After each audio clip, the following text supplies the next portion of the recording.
A Rede Brasileira de Restauração Ecológica, REP, tem o objetivo de aumentar a sinergia das iniciativas em restauração e ampliar o diálogo com a sociedade. Para a gente começar a se situar nas políticas, acho que não dá para dissociar o pensamento na nossa realidade de um contexto histórico em que está inserida a restauração no Brasil. Então eu fiz uma compilação, algumas pessoas já devem ter visto esse resgate histórico. Pode mudar? Essa retrospectivazinha para ver o que nós, que hoje somos os de cabelo branco pintado, da restauração, pensávamos na década de 80, 90. Né? Então, Nogueira, que é um dos mais antigos, dizia que a gente precisava refazer a mata ciliar, e ele fez isso para proteger as margens de um rio. O pessoal da SESC tinha também como meta, como expectativa, a conservação de recursos hídricos de bacias hidrográficas alteradas. O primeiro simpósio sobre mata ciliar, que é um fato histórico no Brasil no mundo da restauração, na sua abertura, no discurso do Luiz Mauro, falava em recuperação de trechos degradados, preservação e utilização nacional de matas ciliares. O Valdo Paulo, no mesmo evento, lembrou que não basta plantar mata ciliar se a gente não conservar a bacia como um todo. E aí, numa postura mais ousada, aparece o Kageyama, seu grupo, com uma visão mais ambiciosa, de que ele achava que era preciso recriar a vegetação existente no passado, mantendo tanto a estrutura como a composição originais, e também recompor uma estrutura de vegetação para obter benefícios ou serviços no ecossistema. Durigan e Nogueira, em 1990, no Manual de Restauração Mata Ciliar, diziam que o objetivo era evitar o soreamento, regularizar a vazão dos rios, fornecer abrigo e alimentação para a fauna. E o Joly, que era um vidente na época, ele dizia que a gente devia atingir a meta de restaurar funções ecológicas, já que parecia impossível recuperar a biodiversidade original. Então, nesse cenário, a gente trabalhou durante 20, quase 30 anos, numa perspectiva no Brasil de que era preciso proteger essencialmente nascentes, cursos d'água e reservatórios, e se falava muito pouco em diversidade. Né? O Paulo Kageyama que aparece com essa visão ousada naquela época, e ao longo de toda essa construção de um pensamento de restauração, as leis brasileiras foram mudando. 65 no Código Florestal, que isso valeu até ano passado, se fosse necessário recuperar a APP, isso era obrigação do poder público indenizar as culturas ali existentes. Primeira vez que aparece a restauração na nossa legislação é com a Política Nacional do Meio Ambiente, e que passa a ser obrigatório reparar, recuperar ecossistemas degradados para licenciamento ambiental. Então passava a ser negociado no licenciamento a obrigação de restaurar. Em 98 vem a Lei de Crimes Ambientais, e aí a coisa foge dessa questão do licenciamento. Então quem desmatar ilegalmente passa a ter a obrigação de reparar o dano, além de ter que cumprir penas, se for o caso. Em 2000 vem a tal da medida provisória que estabelece a obrigatoriedade de recuperar a reserva legal no prazo de 30 anos. E só em 2012 que nós temos uma lei que diz que é obrigatório restaurar as APPs, pelo menos parte delas nas áreas de uso consolidado. Na verdade, se a gente pensar em todas essas leis, a única lei que trata de restauração obrigatória porque alguém cometeu um crime é no caso da Lei de Crimes Ambientais. Em todas as outras, o que aconteceu foram mudanças na legislação ambiental. Então, passaram a existir obrigações de restaurar onde não houve crime. Isso é importante para a gente pensar em políticas de restauração. Bom, e nesse cenário de legislação E diante daquelas expectativas do passado, diante do que nós sonhamos todos hoje, o que é que hoje nós esperamos? E com base no que nós esperamos, o nosso Congresso, os deputados e senadores que nós elegemos, aprovaram a lei que estabelece que nossas áreas de preservação permanente têm a obrigação de proteger recursos hídricos, paisagem, estabilidade geológica e biodiversidade e todos os seus componentes e processos. A reserva legal também tem obrigação de recuperar a biodiversidade, serviços ecossistemas e ainda por cima tem que dar lucro. Né? Então nós estabelecemos expectativas grandiosas, muito além do que esperávamos em 80, 90, sem que nós tenhamos avançado na mesma proporção no nosso conhecimento científico e tecnológico de restauração. E isso não foi diferente no resto do mundo. Isso são os 9 atributos de um ecossistema restaurado estabelecidos pela Sociedade Internacional de Restauração. Em 2004, vejam bem, isso foi há 10 anos. Se a gente ler os 9 atributos, definitivamente o que a sociedade espera de um ecossistema restaurado é que ele seja igual ao ecossistema que foi destruído.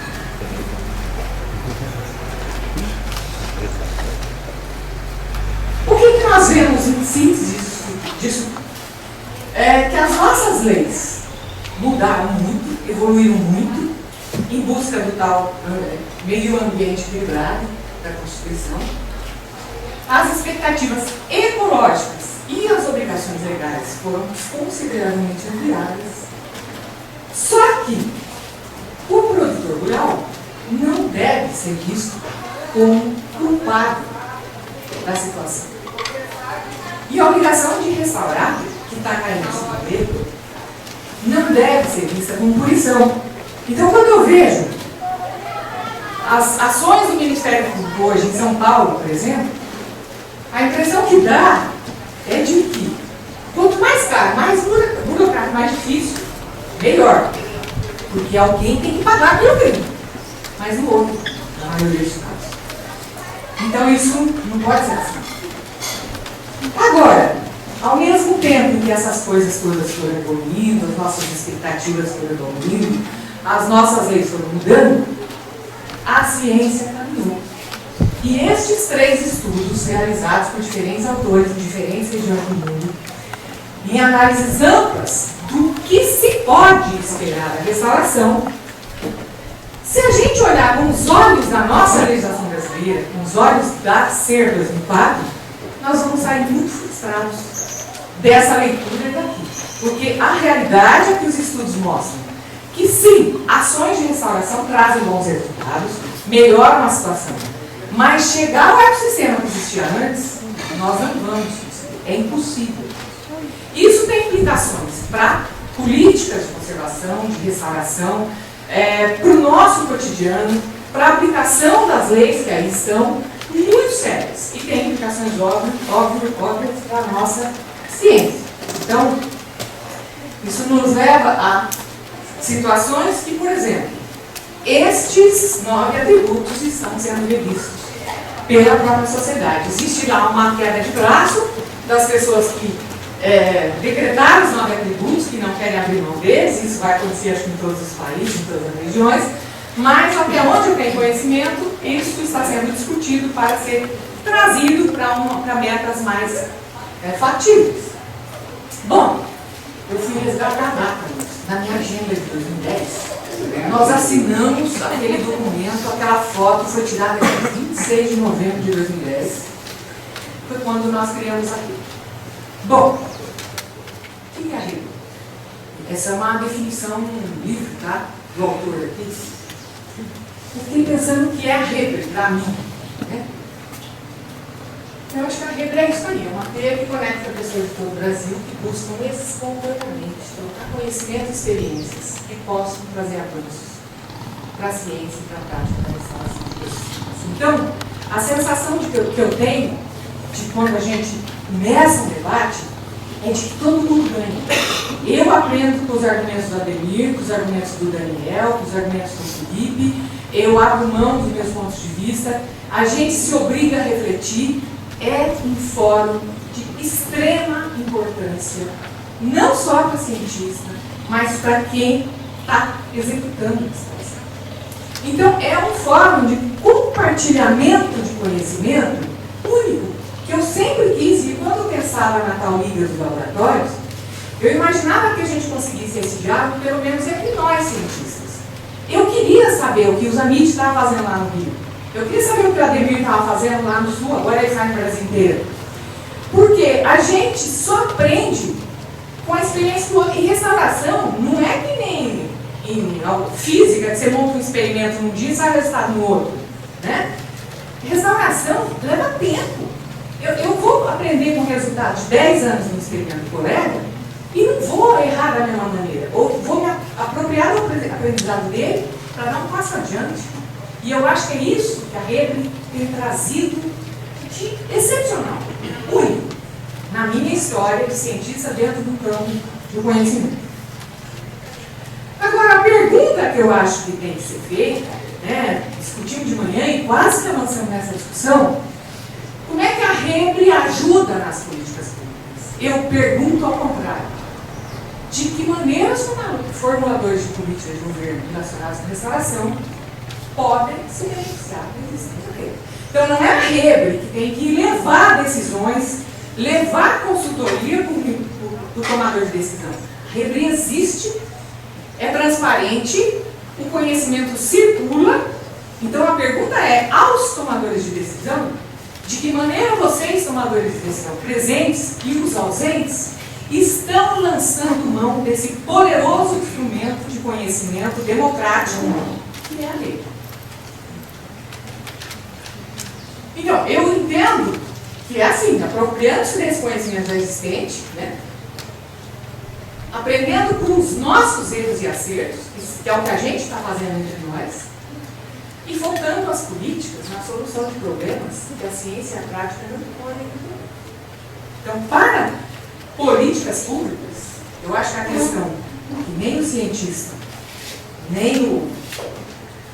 Quem era o outro que eu botei ali?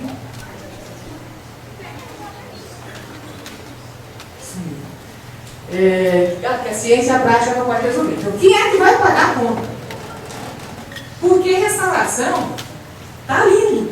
E a hora que todo mundo se apresentou aqui, eu fiquei me perguntando, não tem nenhum produtor rural aqui? Ninguém que vai plantar essas matas ciliares, restaurar esse cerrado, ninguém lá na ponta compõe a rede. Dos nossos 200 membros, não tem proprietário rural, agricultor, não tem. Eu acho que não tem. Né?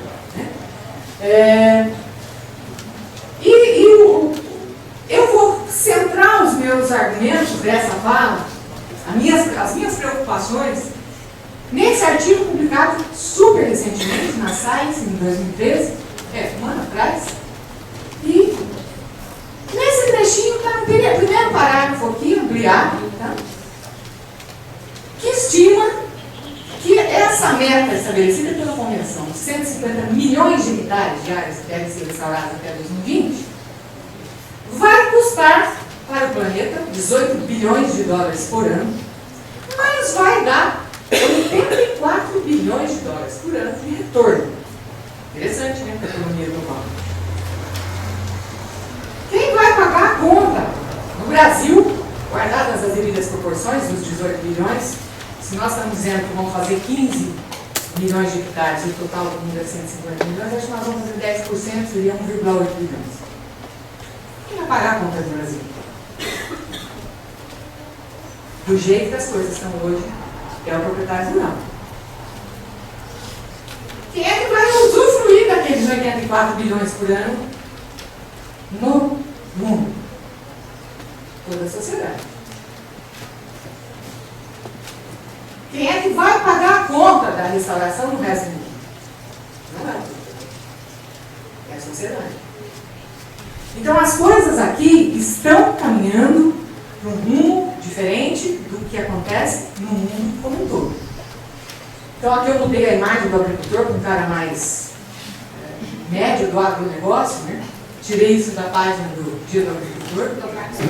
Olha o que a gente fala, não, mas o agricultor vai se beneficiar, ele também vai ser beneficiado pela restauração dos seus efeitos e tal. Sim, ele vai. Só que os custos que ele terá diretamente, custo direto da restauração, redução da área efetiva, são mais ou menos nesse tanto de cifrãozinho aqui, enquanto os benefícios, por exemplo, melhor polinização das culturas, água melhor caso ele faça irrigação, são mais ou menos nessa proporção. Então tem alguma coisa nessa equação que não fecha. E se nós quisermos que a restauração aconteça, nós temos que pensar nisso. Então quando a gente pensa naquela sociedade, naquilo tudo que eu falo, quem vai se beneficiar daqueles 84 bilhões de dólares? Se nós pensarmos, óbvio que vai ganhar a natureza, a biodiversidade, nós vamos ter mais água para fauna e flora, óbvio. Nós vamos ter água melhor, mais água para todo mundo. Todo mundo. Nós vamos ter mais segurança no abastecimento de energia para toda a população. Nós vamos ter contenção de aquecimento global, né, redução dos custos do aquecimento global, e todo o planeta vai se beneficiar disso. Isso entra naquela conta dos 84 bilhões.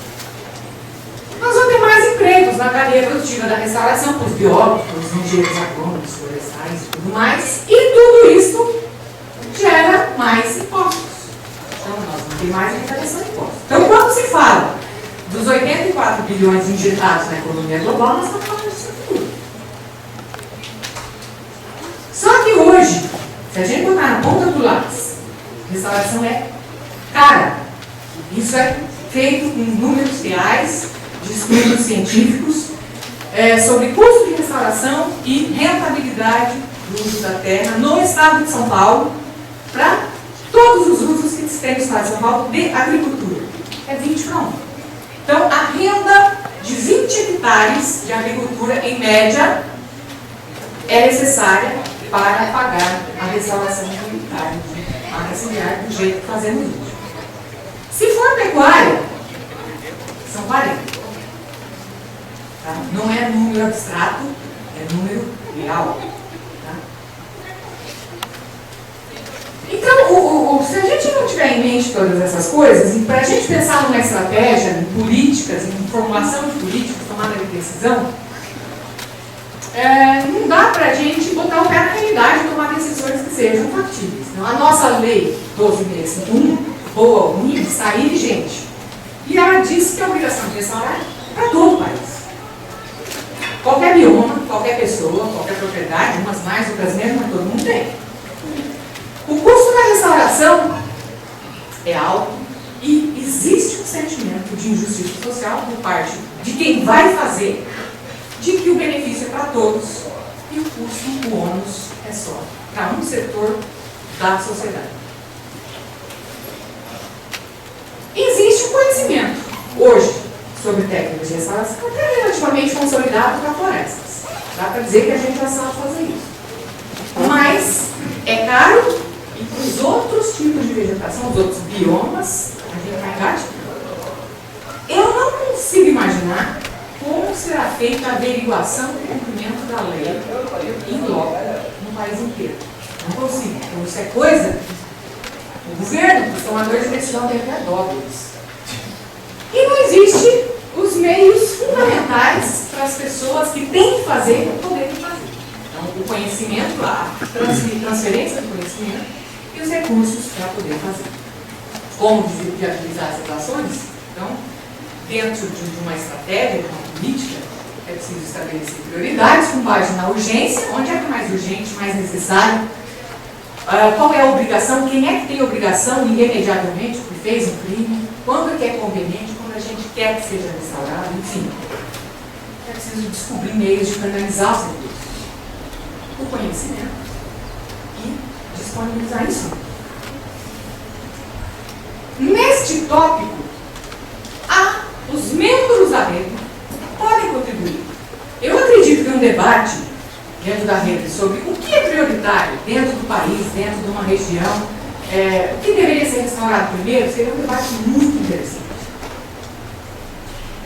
Disponibilizar conhecimento Eu acho que os membros da REBRE têm feito e, por meio da REBRE, têm aprimorado esse conhecimento. Então, o conhecimento que é disponibilizado hoje, ele é mais horizontal. Alguém que tem um conhecimento muito fora do padrão do que se está discutindo, opa, é um outlier, talvez esse cara esteja errado. Mas os outros itens, não. Então, eu roubei essas palavras do John Saleg, eu acho que é assim que pronuncia, que ele falou na abertura de um evento na Tanzânia em 2011. Eu anotei que eu achei muito engraçado isso que ele falou. Ele falou, o que é que nós sabemos? Nós, era um evento de cientistas. O que é que nós precisamos saber? Isso é para a reunião de heroína. Como é que nós, cientistas, podemos compartilhar esse conhecimento com os tomadores de decisão? Então, se a gente tirar o nós, cientistas, para nós, REBRE, essas perguntas podem nortear nossos debates, sem dúvida nenhuma. Mas a outra pergunta que ele fez, como fazer com que o conhecimento dos meios para realizar a conservação cheguem a quem de fato vai executá-la, eu só troco a conservação pela restauração. Isso é para formuladores de políticas e tomadores de decisão, onde muito a gente pode contribuir nas nossas funções, no nosso trabalho. E essa, eu acho que a maioria, todo mundo conhece a historinha, agora só falta combinar com os russos, né? Então, o que eu acho é meu último slide, porque se nós estamos falando em política, o desejo de todos nós é que a restauração aconteça em mais larga escala, que estejamos felizes, todos nós, e quem tem que fazer também, né? E se a gente não envolver os executores da restauração no diálogo e na tomada de decisão, a chance de dar errado é muito grande. Acho que isso, eu acho que esse cara, isso está dentro do site deles, né? Opa, essas perguntinhas. Quem sou, o que eu faço, o que eu quero, o que eu posso? Então, os formuladores de políticas e tomadores de decisão têm que parar para pensar nessas questões. E acho isso aí, o produtor rural não é útil, tem que ser visto como aliado. Eu acho que as leis mudaram. Na grande maioria dos casos, não existe um culpado. O sujeito se matou dentro da lei, achando que estava fazendo mais certo, para ele, para o país, enfim, estava dentro da lei e as leis mudaram e ele ficou fora da lei. Então, esse cara tem uma obrigação agora que é pesada, tem que ser nosso aliado e cabe a nós, REBRE, a nós, tomadores de decisão, a nós, formuladores de políticas, ajudar a se encontrar os meios para que essas coisas todas aconteçam. Tá bom, desculpa, eu estou